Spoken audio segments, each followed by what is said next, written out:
What is up, Waffle Gang? I do hope you are well. My name is Mark, and today we're checking out some r/I don't work here lady. It's been a while since we covered it, so I thought we'd dive back in there and get involved. If you are new here, please consider hitting the like, the subscribe, maybe that notification bell too, as it all massively helps out our channel. And let's get straight involved with today's stories. Much love, guys. Now, this first story comes from The Quarantinian. Lady is entitled to my assistance. Warning, blood. Hospital food isn't crunchy. For whatever reason, none of it has a good, satisfying crunch. The crunchiest thing they seem to have is Raisin Bran, and that just doesn't do the trick. And after a week of being held captive by tubes and wires, I was ready for food that was actually satisfying to chew. Finally discharged, I stopped off at a humongo chain grocery store for my craving. Don't judge, but all I wanted was a bowl of corn checks and freezing ice-cold milk. Handbasket containing my crunchy treat, I was rifling through the milk section, looking for the coldest jug with the latest expiration date they had. Yes, at most you can get milk that is only 2 days fresher than the jugs at the front, but I just got out of hospital, so I was feeling really picky when she lit up my life in exactly the same way that a swarm of locusts blots out the sun.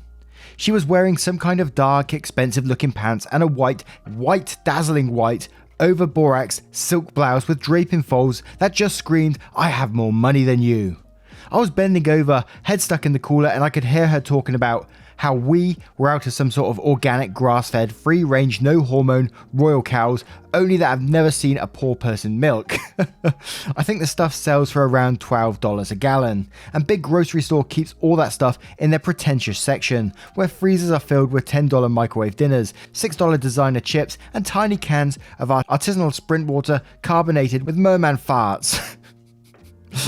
At any rate, I'm not in that section. I don't work there, I don't care about her, so I ignore her. Big mistake on her part.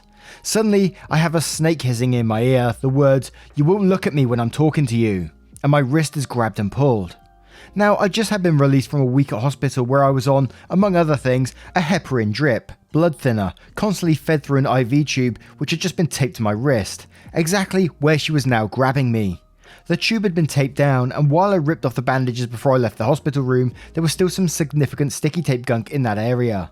Whatever that stuff is, it usually takes 3 showers and a bottle of alcohol to get rid of all the sticky. What else might stick to the tape residue? How about bitch fingers?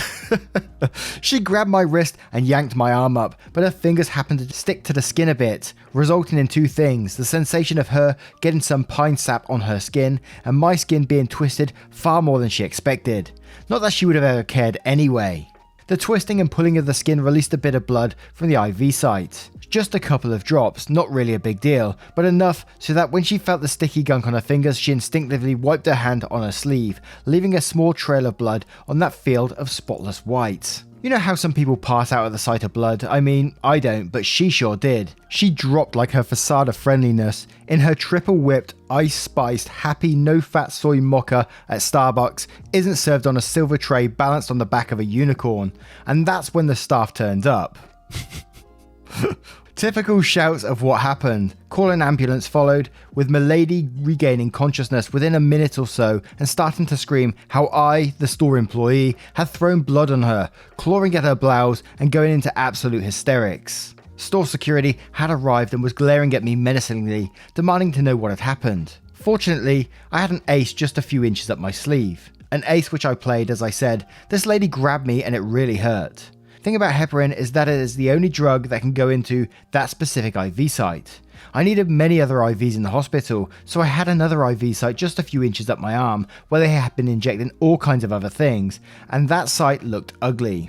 A bruise the size of a silver dollar, brown and yellow and green, as if a parrot had binged on tricks and Lucky Charms and threw up in a ball pit at Chuck E. Cheese. Previously hidden under my sleeve, I made sure it wasn't hidden now and displayed that bruise of honor like a middle-aged man displays a trophy yoga instructor in his convertible. She grabbed my arm because I wasn't paying attention to her and yanked. She left this bruise and it really hurts. That, coupled with a hospital armband I hadn't yet cut from my wrist, seemed to be all that I needed to turn the tide of opinion to my favor. I gave a statement to the police, who had eventually arrived, told them I wanted to press charges, got my milk and headed for the door. A few days later, I received a call from a detective or a prosecutor or somebody, and they told me that they had come to a plea agreement of some kind fairly quickly, and if I wanted to write out a victim impact statement to have it within a week. I told them as long as something went onto a record, I was fine. The crunch was indeed satisfying. And we'll start straight away with Chris M saying, served her right. I never understand why people think it's okay to grab workers or random people. Come on people, we learned this in elementary school. Keep your damn hands to yourself. Sheesh.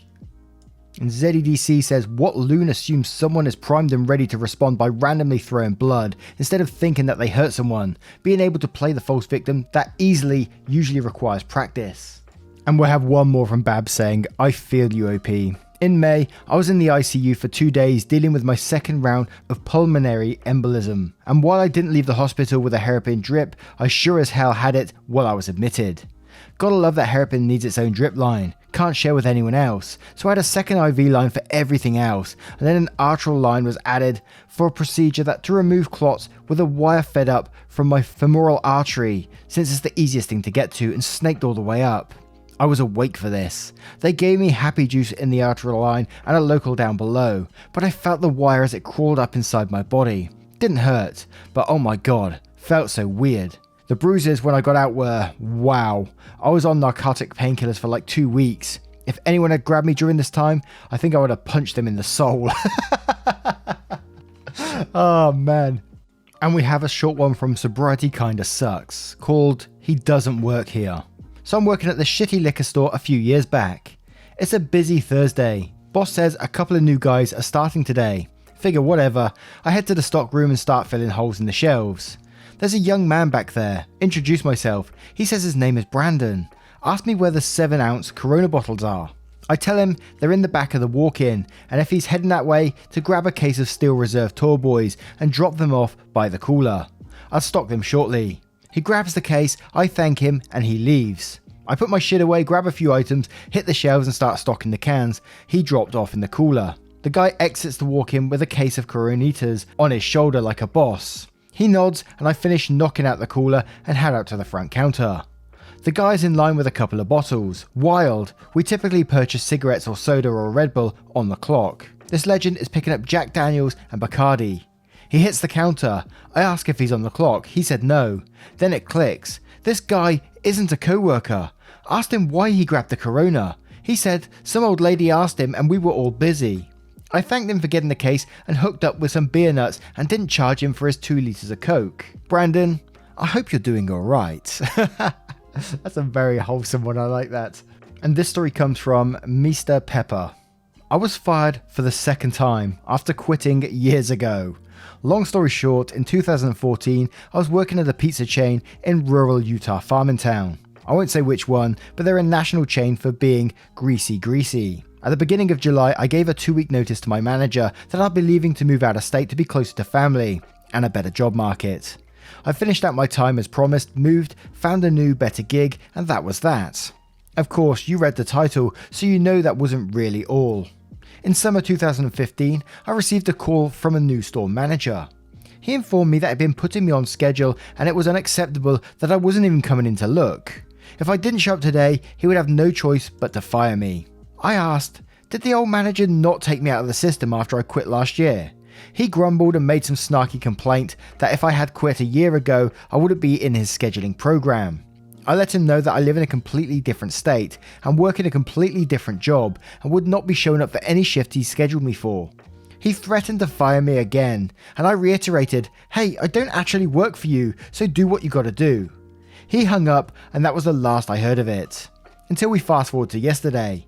I received a letter from the corporate office informing me that, per their records, I haven't shown up to work since July 2014, and unfortunately, they were going to have to terminate me. I still almost can't stop laughing, especially since, they sent me a letter to the address I gave them when I quit. Wow. This next story is from Trees Break Knees. They certainly do. Why I hate uniform changes. Park ranger in a hardware store. In Australia, we have a very popular hardware chain that uses red and green as its corporate colours. Most things associated with the warehouse stores are green, but the staff have red shirts with a green apron. I've spent the last few years happily employed as a park ranger. Uniform is a big hat, green jacket with badges, work pants, belt with lots of doodads on it. Doodads. Over the years, I spent a lot of time in the hardware store picking up things to fix busted park stuff, and at least once a visit, I would hear the, "Excuse me, where is this?" Most of the time, I know the answer as I spend a lot of time there. Once, I just about ran a class on how to change a tap washer to a group of old blokes. Most of the interactions were fun, and my natural resting bitch face handled the grumpy ones. Cut to recently, all Rangers now have a uniform. It sucks, no more green or khaki, now it's a bluish grey with a turquoise shirt. Has the same badges, but the design consultant added a massive Parks emblem on the back for reasons. Now it's not, "Hey, where are the left-handed screwdrivers?" It's all Karens coming, walking up and asking if I am security, and that kid in aisle 3 is too small and noisy. Highlight from COVID lockdowns. K stands for the usual. K says, "Excuse me," as she walks up from behind me. I say, "Hi." K replies, "You know it's really not necessary for you to be here." I say, "Sorry?" K, dagger look. "It's bad enough that there is one of you on the door making people put on masks, let alone stalking aisles as well. We fucking get it." Me, activating 6 AM early start powered resting bitch face. "Parks," pointing to the badge. "Not interested in you, just getting quick set." Pointing to my trolley and keeping on walking. I miss green. I love your response though, it's just, I'm just not interested in you. It's just the best come down ever, isn't it? Nothing else, you're not escalating it, just, I don't care about you. Get on with your life. Love it. This next one is from Nerd Without a Cause. "I literally can't transfer you, ma'am." A very minor story, but it fits here. This happened back when I was a grad student. Halfway through my PhD, our lab moved from a crappy basement to a beautiful brand new building. My research required a large specialised piece of equipment that only I used, and so it was granted its own little room. I spent a lot of time alone in there, struggling to collect data. We joked that this room was my private lab. Everyone in this building had a landline, and when they were assigning numbers, it seemed they reused defunct numbers from other offices on campus, because we got a lot of wrong numbers in the first year. Usually we could just tell them that they had the wrong number and that they should Google the campus directory for the new number, and it was fine. My private lab was particularly bad because apparently that number used to belong to the financial aid office, so I get a lot of calls from fairly anxious students and parents. Mostly were pretty reasonable, but one stuck with me. The woman said, "Hello, I need to discuss my daughter's aid. Why isn't she receiving the amount she was promised?" I responded, "I'm sorry ma'am, this isn't the financial aid office, they changed their number." I was told this is the number to call. Again I said, "They must have given you an out-of-date number, this is their biology lab." To which she responded, "Isn't there anyone there that can help me?" Me looking around the tiny room containing just me and a giant spectrophotometer. I don't know if that's pronounced right, but I wouldn't want to be saying that every day. "No." Woman is impatient now. "Well then can you transfer me to the correct department?" I said, "No ma'am, I'm a student, I don't know what the correct department number is." "Can't you look it up?" "Ma'am, even if I could, the phone I'm talking on has no capability to transfer calls. There is no transfer button." She then says, "Can I speak to your supervisor?" I think I actually laughed at this point. "Ma'am, I'm not employed by the university, I am a student. You need to go online and look up the number yourself. Good luck." And then I hung up. She tried to call twice more, or at least I assume it was her, because I didn't answer. The second time it rang for a while, so I took the phone off the hook and went to lunch. After that I got into the habit of taking the phone off the hook anytime I started working in there, because no one who mattered ever called on that line. That's it, no big comeuppance or dramatic showdown, just a cranky lady assuming that I had full access to the university phone system. Thanks for reading. And there's one comment that I want to read out from Green Egg Page saying, "Aha! I found you. Now answer the phone and tell me why my daughter still isn't receiving her financial aid, and quit slacking or I'll have you fired." And Philly Unhipstered says, "Some say she's still calling." And our next story is from Mike Oxenfair. A tactical Karening. The Karen gets Karened. I was witness to possibly the most hilarious Karen interaction I've ever seen. In this, I was just an onlooker and didn't play a part at all. There are 3 players in this dialogue: K, the Karen, UC, the nicely dressed but unfortunate customer who Karen decided worked there, and HC, the hilarious customer who, well, it'll all become clear. Yesterday in fact, I went to pick up some groceries at Asda, British company owned by Walmart. Edit until February, but less trashy. As I'm shopping with my trolley, I hear the harumph of an approaching Karen behind me, but to my surprise, she walks straight past me to UC, demanding this, that and the other, to which UC responds with, "Sorry, but I don't work here." As Karen starts accusing him of lying, etc., I figure that I'll stick around and see what happens. It might be funny, but if she assaults the guy or accuses him of something, I'll be a witness. As I'm listening to UC reiterate that he doesn't work for ASDA, and Karen repeatedly accuse him of lying, another customer, HC, comes past and addresses the Karen in a big booming voice. "Finally, a manager," he booms at her. "Someone just accused me of not helping her when I'm a customer here. Now what are you going to do about it?" Oh, the irony. Karen turns to HC and says, "What? I'm not a manager. What are you..." But gets cut off mid-sentence by HC. "Of course you're a manager. I've seen you talking to customers. Now you're going to help me." Karen tries to explain that she was talking to UC, who she says works there, but in the confusion, UC had wisely ducked out, leaving Karen saying, "I was talking to," as she gestures at the empty space. Suddenly, she is alone. HC says, "Well, hanging around speaking to staff isn't very professional, is it? You should be doing your job helping customers, starting with me." Karen then just screams, "I don't fucking work here, fuck off," and walks off, clearly upset, abandoning her shopping trolley. That's a shopping cart to those who live in the States, in the process. UC, who's been waiting on the next aisle, walks back at this point and says, "She's gone." "Yeah, well," says HC, "that got rid of her," smiles vaguely and just continues shopping like nothing had happened. HC, whoever you are, you're a fucking legend. And let's finish this off with a bit of waffle time, shall we? With my own encounter. This is when I just finished at the market research company and I went self-employed doing some market research stuff for myself. I was basically doing support for market research companies. So doing the sourcing of products and debranding and various different little things like that, these big companies didn't have the facilities to do. So I done it myself and, it was good times at that moment. And this particular company got in contact with me and they wanted to do a project on various different shampoos, very expensive shampoos. And basically it was an eye tracking test. So they get people to go to this fake setup store with all shopping shelves and stuff like that. And then they have shampoos on these aisles and they have cameras on the shelves and they watch your eyes, basically what products you're looking at, what different levels and stuff like that. And they move it around and then you go down the aisles again and then they see what you're looking at just to see if different levels on shelves make different things, different colors on the packaging, what's basically jumping out at your eyes, what's making you look at these things. So my part of the project was getting these shampoos because obviously you can't approach competitors to the product that they're testing because the client of this project will want to put their product on the shelf and they want to put it it's to be a new product. You can't find it out on the shelves at the moment and they put it among all the ones that's already on the shelves to see if theirs stands out and you're looking at that particular product. So I have to go out and I have to find all these different shampoos on the shelves so we can set up our own fake store.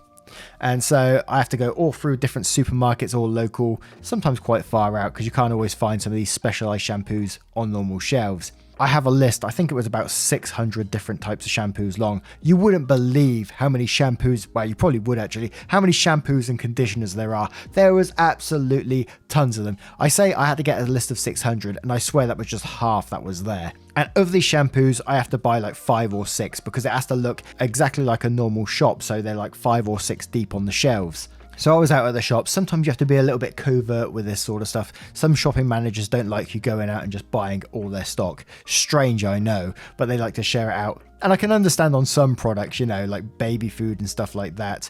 They don't want you to buy too much of that because, baby's got to be fed too, right? But I was just buying shampoo. So I was trying to be a little bit covert with it and not buy too much at a time and go to a different store, then buy some more. So I was looking at the shelf, I had my little list with me, ticking off what I was getting in my trolley. I already had a trolley that was half full with products, already getting strange looks from people. When I get a woman tapping me on the back, and I turn around and I say, "Hi, you're right." And just nice, I wasn't rude or anything like that. And she turns around to me and she says, "You've got no cat food." And I'm like, "Okay." And I said, I don't actually work here, but the customer service centre is just at the end of this aisle if you want to go and have a look at it, which it was. And she said, "No, I want you to go out back and see if you've got any out there." And I was like, "I do not work here." And you could see it wasn't sinking in. I was just looking at a vacant face staring back at me. I repeated again, "I do not work here." And I turned around to carry on what I'm doing, and then she was going, some people. And then I saw her walking down to the customer aisle, and I carried on with my stuff because, you know, this happened fairly often to me. When you've got like a sheet out and you're ticking stuff and filling up a trolley with all the same sort of stuff, you get a lot of people talking to you and all that kind of thing, asking you what you're doing, asking questions about the store. Yeah, but I don't work there. But I could see the woman at the end of this aisle, like her head keep popping around the corner and pointing down there at me, which did draw some more attention to me. And a manager did finally come up to me in the end and say, can I ask you what you're doing? Thought that I was just like emptying shelves into this trolley. And I said, look, and I was honest with this guy. I said, look, well, we're just buying loads of shampoos because we're doing some market research basically. And he sort of looked at me confused. I don't think he really gave two shiny shits about what I was doing. And he just let me get it anyway, which was fantastic. But I've had different ones, like we had a project where I had to buy like loads of Baileys, you know, the cream liqueur stuff, and they didn't let me buy more than 3 bottles, and I needed 500. It was a painful one. It was a painful one, let me tell you. But you guys know, I got a load of stories on that one as well. I'll tell you another time. I'll tell you some more another time, all right? But once again, we come towards the end of the video. What are your thoughts on today's stories? Do you have your own I Don't Work Here Lady story? Let me know in the comments below. Once again, guys, thank you for being here today. I hope you did enjoy today's stories. And if you did, you know what to do. Hit that like, that subscribe, maybe that notification bell too, as it all massively helps out our channel. It truly, truly does. And if you would like to support this channel further, you can, but absolutely never any pressure to do so by clicking that join button below for YouTube, or clicking the link in the description for Patreon and joining up there. Thank you so much for your love, support and time, and I will see you in the next one. Take care, guys. Much love. I was born in the city, I was raised on its edges. My pop worked his life when it's complex. I found love in its center. If I could live here forever, think it'd be for the better. I love the weather, even though it's fog 24/7. I love the people, this is city. I met all my best friends, and I wanna thank every brick. I wanna thank every entrance to every building that I step in this city.